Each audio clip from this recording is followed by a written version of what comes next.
അറിയാലോ, എന്റെ ഫാമിലിയും എന്റെ മക്കളും മാത്രമേ ഉള്ളൂ എനിക്ക്. പിന്നെ കൊല്ലത്തെ വീട്ടിലെ ആൾക്കാരും സപ്പോർട്ടാണ് സുചാന്റെ. പിന്നെ ആകെ കുറച്ച് ഫ്രണ്ട്സ്, നമ്മുടെ കരീഷ്മയെ പോലുള്ള കുറച്ച് ഫ്രണ്ട്സ് ഉണ്ട് എനിക്ക്. പിന്നെ ലെസ് ചേച്ചി, സജന ചേച്ചി, അങ്ങനെ കുറച്ച് പേരേ ഉള്ളൂ എനിക്ക് സപ്പോർട്ട്. പേര് പറഞ്ഞില്ലെങ്കിലും അവരൊക്കെ സപ്പോർട്ടാണ്.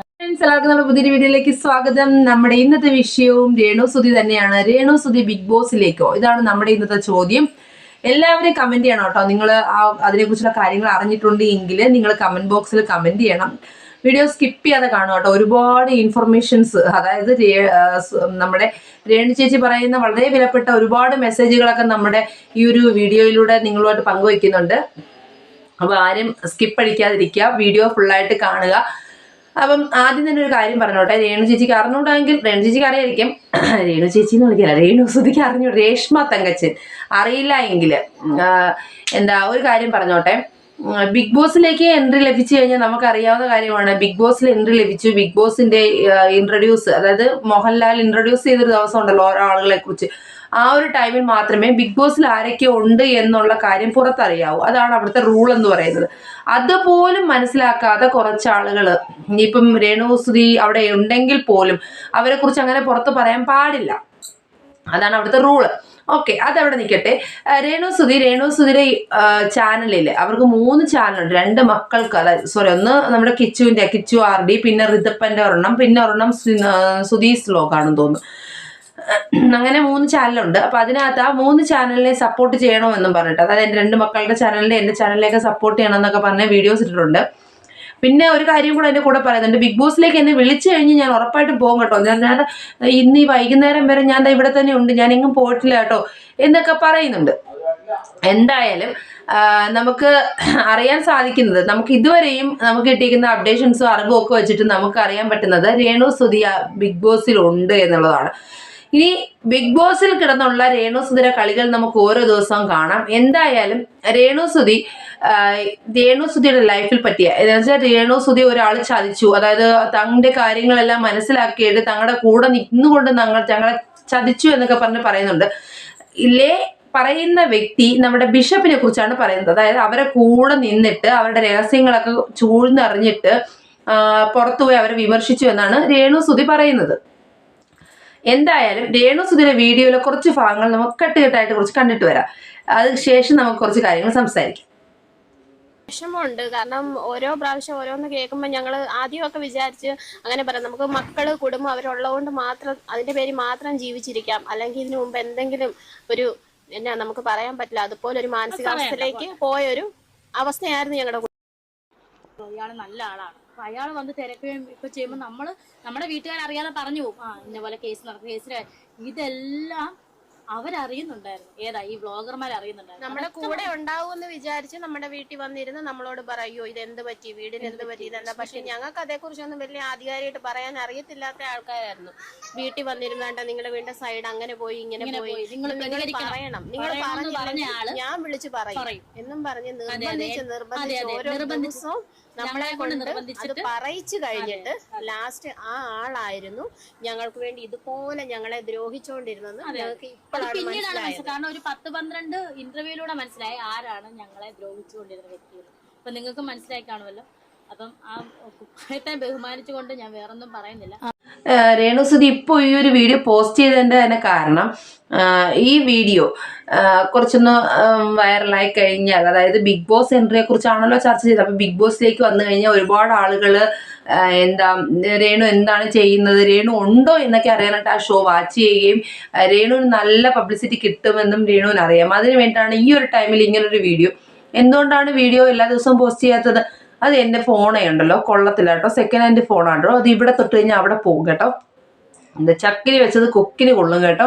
എൻ്റെ ഒരു കസിൻ ബ്രോ വാങ്ങി തന്നതാണ് കേട്ടോ. ഇനി ഫോണില്ല, ആരെങ്കിലും ഫോൺ കൂടെ വാങ്ങി തരണം എന്നുള്ളതാണ് സത്യം. ആ വീഡിയോ കണ്ടിട്ട് നിങ്ങൾക്ക് എന്ത് തോന്നും? നല്ല ക്ലാരിറ്റി ഉള്ള വീഡിയോ. കയ്യിലിരിക്കുന്ന മൈക്ക് നിങ്ങൾ ശ്രദ്ധിച്ചോ. ഞാനൊക്കെ ഒരുപാട് സാധാരണക്കാരാണ്. സത്യം പറഞ്ഞാൽ നല്ലൊരു ക്ലാരിറ്റി ഉള്ള ഫോണും ഒരു മൈക്കും ഒക്കെ വാങ്ങിക്കണം എന്ന് ഒരുപാട് നാളുകൊണ്ട് ആഗ്രഹിക്കുന്നുണ്ട്. നമ്മുടെ ഇൻകം കിട്ടിയ ടൈമിൽ, ഫസ്റ്റ് നമുക്ക് ഇൻകം കിട്ടിയ സമയത്ത് അതിൽ നിന്ന് വാങ്ങണം എന്നൊക്കെയാണ് പ്രതീക്ഷിച്ചത്. പക്ഷെ അതൊന്നും നടന്നില്ല. അത് മറ്റൊരു കാര്യത്തിൽ അതൊരു ഒരാളെ സഹായിക്കാനായിട്ടാണ് നമ്മളത് ഉപയോഗിച്ചത്. അപ്പൊ അതുകൊണ്ട് വാങ്ങിക്കാൻ പറ്റിയില്ല. ഇനി വാങ്ങിക്കണമെന്ന് വിചാരിക്കുന്നു. നമ്മളെ വീഡിയോ കാണുന്നവർക്കറിയാം നല്ല ക്ലാരിറ്റി ഒന്നുമില്ല, അതുകൊണ്ട് തന്നെ യൂട്യൂബ് വലുതായിട്ട് റെക്കമെൻഡേഷൻ ഒന്നും കൊടുക്കുന്ന പോലുമില്ല. പക്ഷേ രേണുസുധിയുടെ വീഡിയോ നിങ്ങൾ കണ്ടോ, നല്ല ക്ലാരിറ്റി ഉണ്ട്. അപ്പോൾ ആ ഫോണിനെ കുറിച്ചാണ് ഈ പറയുന്നത്, അത് നിങ്ങളത് നോട്ട് ചെയ്യണം. ഓക്കെ, എന്തായാലും രേണു പറയുന്ന കുറച്ച് കാര്യങ്ങളൂടെ കേട്ടുവരാം.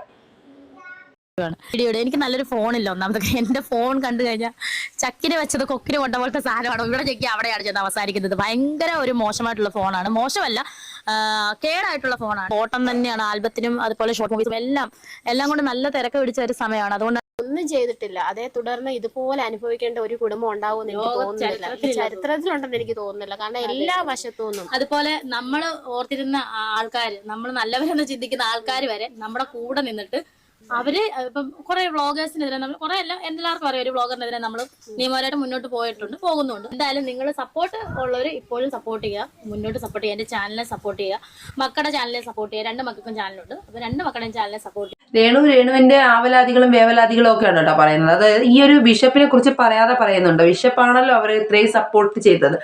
ഞാൻ ഈ രേണു പറഞ്ഞ കാര്യം അല്ലാതെ കുറച്ച് വേറെ കാര്യങ്ങൾ പറയട്ടെ. അതായത് ഈ ബിഷപ്പിനെ കുറിച്ചാണ്.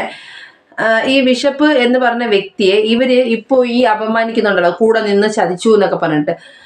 എന്ത് ചതിയാണ് അദ്ദേഹം ചെയ്തത്? ഒരു 7 സെന്റ് വസ്തു, അതായത് കണ്ണായ ഒരു പുരയിടം, 50 ലക്ഷം രൂപയ്ക്ക് മുകളിൽ വില വരുന്ന പുരയിടം നിങ്ങൾക്ക് സ്വന്തമായി നിങ്ങൾക്ക് തന്നത്.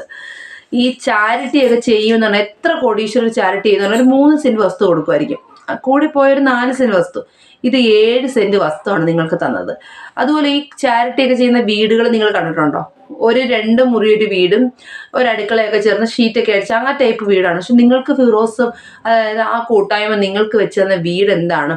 അത്ര നല്ല അടിപൊളിയൊരു, നമ്മൾ ആ ഹൗസ് വാമിങ് ടൈം കണ്ടാണ്, അടിപൊളിയൊരു വീടാണ് വെച്ച് തന്നത്. നിങ്ങൾ സുഹൃതം ചെയ്തവരാണ് സത്യം പറഞ്ഞാൽ. ഒന്നിനും നിങ്ങൾക്ക് ഒന്നും വിഷമിക്കേണ്ടി വന്നില്ല, എല്ലാം നിങ്ങൾക്ക് കിട്ടി. ഇപ്പൊ തന്നെ തൊഴില്, ഈ സോഷ്യൽ മീഡിയയിൽ നിങ്ങൾ നല്ലതുപോലെ തിളങ്ങി നിൽക്കുകയാണ്. അത് നിങ്ങളായിട്ട് നെഗറ്റീവ് പബ്ലിസിറ്റി ഉണ്ടാക്കിയെടുക്കുകയാണ്. നിങ്ങൾക്ക് അഭിനയിച്ച് തെളിഞ്ഞ് നല്ല രീതിയിൽ മുന്നോട്ട് വരാവുന്ന കാര്യങ്ങളേ ഉള്ളൂ. നല്ലൊരു ഓപ്പർച്യൂണിറ്റി നിങ്ങൾക്ക് അവിടെ നിന്ന് കിട്ടുന്നുണ്ട്. എന്തായാലും നിങ്ങൾ വ്യൂസ് ആണെന്ന് നിങ്ങളെ വെച്ച് ചെയ്യുന്നവർക്കെല്ലാം അറിയാം. അതുകൊണ്ട് നിങ്ങൾക്ക് അവിടെ ഒരുപാട് വ്യൂസ് ഒക്കെ കിട്ടുന്നുണ്ട്. പിന്നെ നിങ്ങൾക്ക് സഹായം ചെയ്ത ആ ബിഷപ്പിന് എന്താണ് നിങ്ങളെക്കുറിച്ച് കുറ്റം പറഞ്ഞിട്ട് എന്താണ് നേടാനുള്ളത്? നിങ്ങൾക്ക് ഈ വസ്തു തന്നത് ബിഷപ്പാണെന്ന് പോലും എത്ര പേർക്ക് അറിയാം? ഇപ്പൊ ഈ പ്രശ്നങ്ങളൊക്കെ വന്നപ്പോഴായിരിക്കണം ഒരു വിഭാഗം ആളുകൾ അറിഞ്ഞത് പോലും. അതിനു മുമ്പായിട്ട് എല്ലാവരും അറിഞ്ഞത് ഫ്ലവേഴ്സ് TV ആണെന്നാണ് അറിഞ്ഞിരുന്നത്. അദ്ദേഹത്തിനെ പോലൊരു വ്യക്തിക്ക് ഒരു തരത്തിലുള്ള പേരോ പ്രശസ്തിയുടെ ആവശ്യമില്ല. അത് ആദ്യം മനസ്സിലാക്കണം. നിങ്ങളെ കയ്യിൽ നിന്ന് അദ്ദേഹത്തിന് നേടാനായിട്ടൊന്നുമില്ല. എന്താണ് അദ്ദേഹം ഒരു വൈദികനാണ്. അദ്ദേഹത്തിന് മറ്റ് ഈ നിങ്ങൾ ഈ പറഞ്ഞ രീതിയിലുള്ള സ്വഭാവമോ മറ്റു കാര്യങ്ങളോ ഒന്നും ഉണ്ടാകേണ്ട കാര്യം. അത്രയും നാൾ അച്ചമ്പട്ടം പഠിച്ച് ഒരു ബിഷപ്പായി വന്ന അദ്ദേഹം നിങ്ങളെ സഹായിച്ചപ്പോൾ അദ്ദേഹത്തിനോട് എന്നും നന്ദി കാണിക്കുക.